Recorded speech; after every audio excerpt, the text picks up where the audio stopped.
Stalker.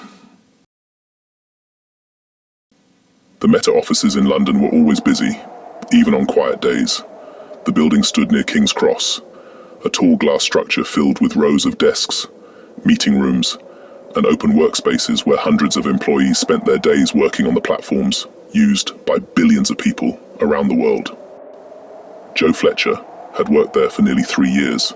He was a data analyst, someone who spent most of his day staring at numbers, graphs, and patterns on computer screens.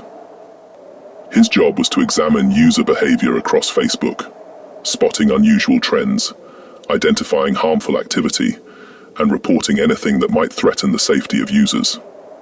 It was the sort of job that required patience and attention to detail.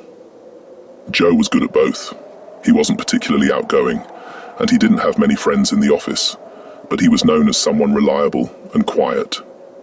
Most of his colleagues barely noticed him beyond polite greetings in the lift or quick nods in the corridor. That changed the day Janie Carter joined the company. Janie arrived in early spring, when London was just beginning to shake off the grey weight of winter. She worked in community partnerships, helping organisations and charities use Facebook tools to reach larger audiences. Unlike Joe's quiet, analytical role, Janie's job involved constant communication with people.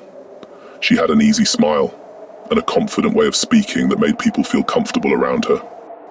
During her first week, the office arranged informal coffee meetings between employees from different departments, so new staff could get to know people around the building. That was how Joe met her. They sat at a small table in the office cafe, surrounded by the low murmur of conversations and the smell of freshly ground coffee. Janie seemed relaxed and cheerful, asking questions about everything. "So what exactly do you do?" she asked Joe, leaning forward slightly with curiosity. Joe explained his work analyzing behavioral patterns on Facebook.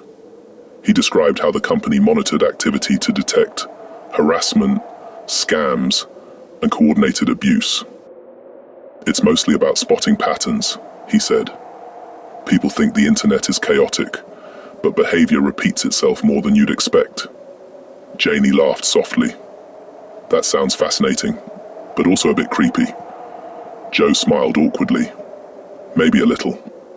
They talked for nearly 20 minutes about work, London life, and the strange things people posted online.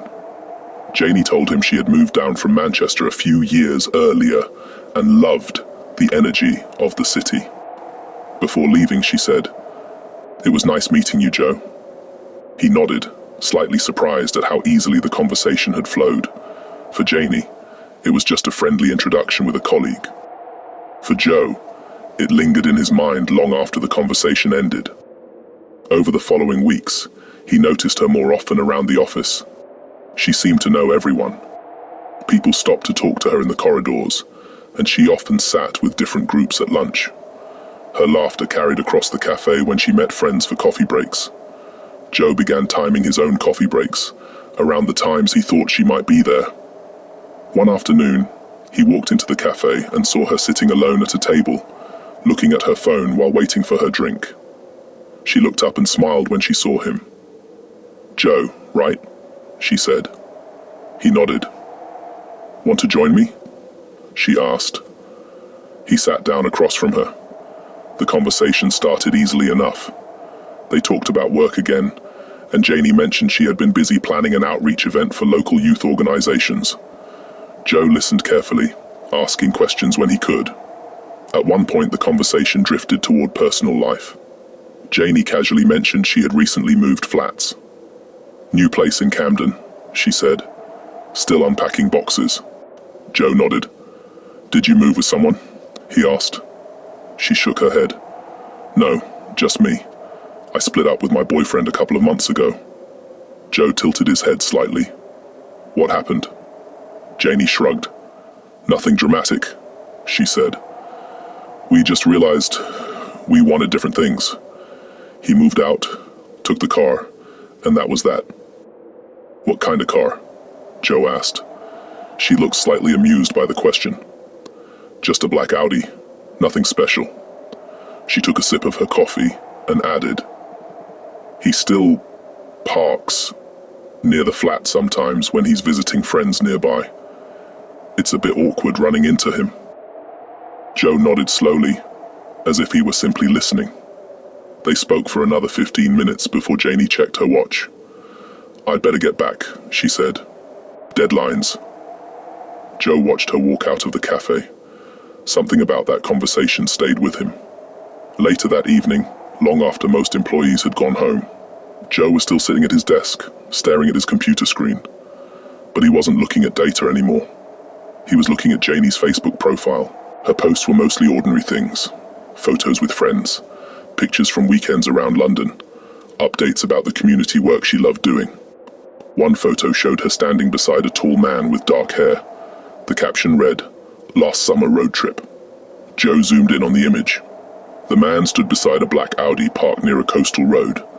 Joe stared at the picture for a long time. Over the next few days, Joe began paying closer attention to Janie's posts. He noticed the places she visited, the time she left work, the cafes she liked. None of it felt strange to him at first. People shared these details freely online. But the more he watched, the more he felt like he understood her life in a way others didn't. Late one evening, Joe walked through a quiet street near Camden. He had never spent much time in that area before, but he had recognized it from a photo Janie had posted earlier that week. As he passed a row of parked cars, something caught his eye. A black Audi. He slowed down. The car matched the one from the photograph almost exactly. Joe stood there for a moment, staring at it. Then he walked closer. The street was quiet. A single street lamp cast pale light across the pavement. Joe glanced around. No one was nearby. He knelt beside the car and ran his finger slowly across the paintwork. For a moment he hesitated. Then he picked up a small stone from the edge of the pavement. The sound of metal scraping paint cut through the silence of the street. Joe dragged the stone slowly across the side of the car, leaving a long jagged line behind. He stepped back and looked at the damage. The scratch ran from the front door to the back wheel. Joe's heart pounded, but not from fear. It was something else, something darker. He dropped the stone and walked away without looking back. The next morning, Janie arrived at the office, looking upset. In the cafe, she told a colleague that her ex-boyfriend had called her late the previous night. Someone had vandalized his car outside her building. "Really badly scratched," she said. "He thinks someone did it on purpose." Joe sat 2 tables away, quietly stirring his coffee. He listened without turning around. Janie sounded frustrated. "I don't know why someone would do that," she said. "It's horrible." Joe stared into his cup. For the first time since he had scratched the car, he felt a strange sense of satisfaction. But that feeling didn't last long, because from that moment on, Joe began to believe that Janie needed protection. And in his mind, there was only one person who could protect her. Him. Janie didn't know it yet, but Joe had started watching her far more closely than before, and he had no intention of stopping. Joe's sense of satisfaction after damaging the car did not fade as quickly as he had expected. If anything, it strengthened the strange belief forming in his mind. When he heard Janie speaking about the vandalized Audi in the cafe, he watched her quietly from across the room, pretending to focus on his phone. She looked upset, but also irritated. Joe lowered his eyes to his coffee.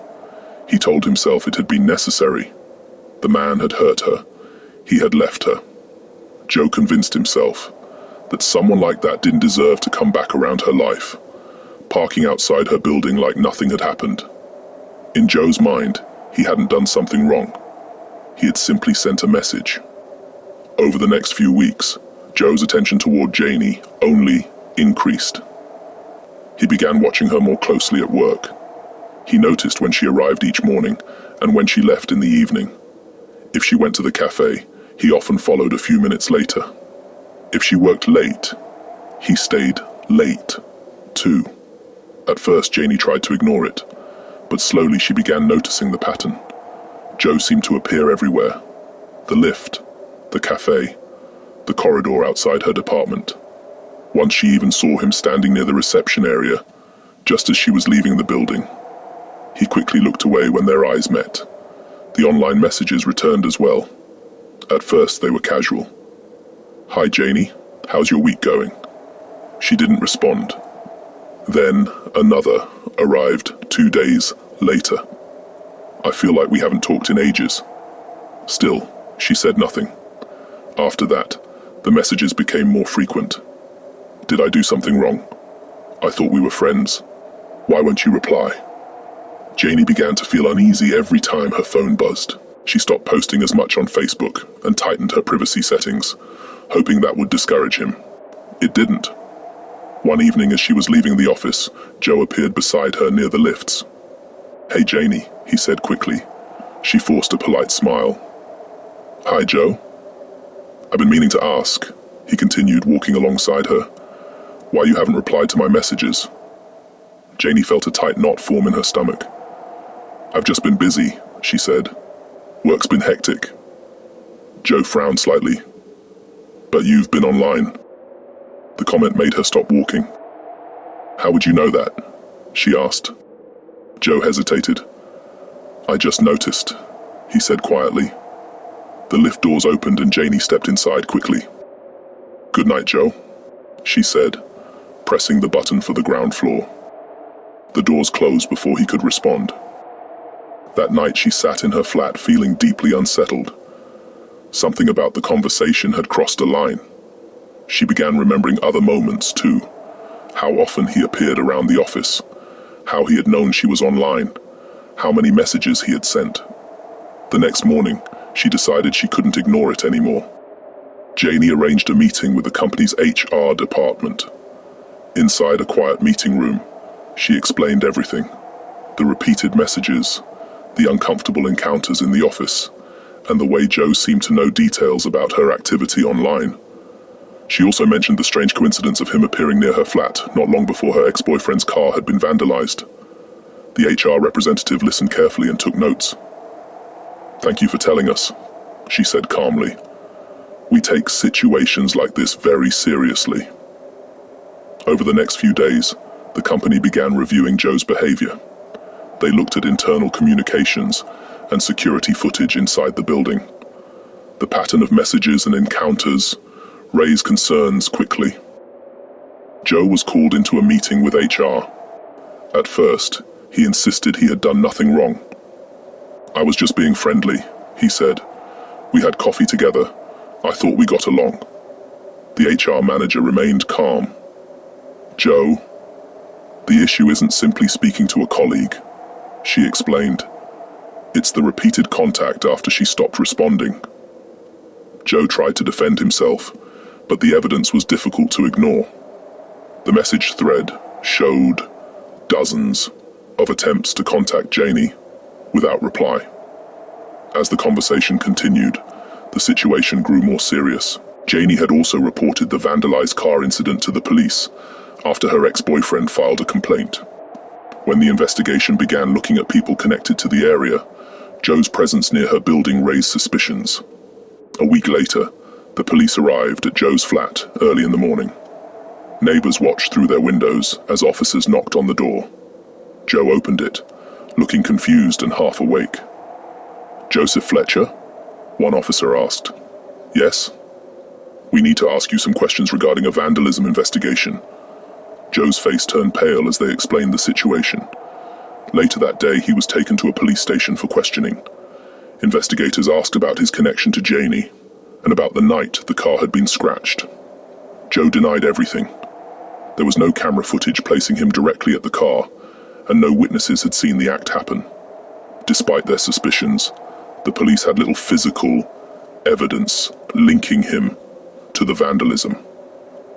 After several hours of questioning, Joe was released, while the investigation continued. Eventually the case stalled. Without clear proof, prosecutors were unable to charge him. Joe had been arrested, questioned, and investigated, but legally, he walked away. Inside the Meta office, however, the consequences were different. The company concluded that his behavior toward Janie had violated workplace policies. The repeated unwanted contact and the uncomfortable encounters were considered serious misconduct. Joe's employment was terminated shortly afterwards. For Janie, the outcome brought only partial relief. Knowing that Joe had been arrested and removed from the company helped somewhat, but the experience had already changed how she felt about the city and the workplace she had once been excited to join. She found herself constantly looking over her shoulder when walking home. Every unfamiliar face in the street made her uneasy. Even the office cafe, where she had once enjoyed chatting with colleagues, now felt tense and uncomfortable. After several months, she made a decision. Janie resigned from her position and moved back to Manchester, closer to her family and old friends. The move helped her feel safer, but the experience stayed with her. She still enjoyed meeting new people and working with communities, but something inside her had shifted. She found it difficult to trust men she didn't know well. Simple friendships with male colleagues now carried a quiet sense of caution that hadn't been there before. Sometimes she thought back to that first coffee meeting with Joe in the Meta Cafe. At the time, it had seemed like nothing more than a friendly conversation between two colleagues, an ordinary moment in an ordinary office.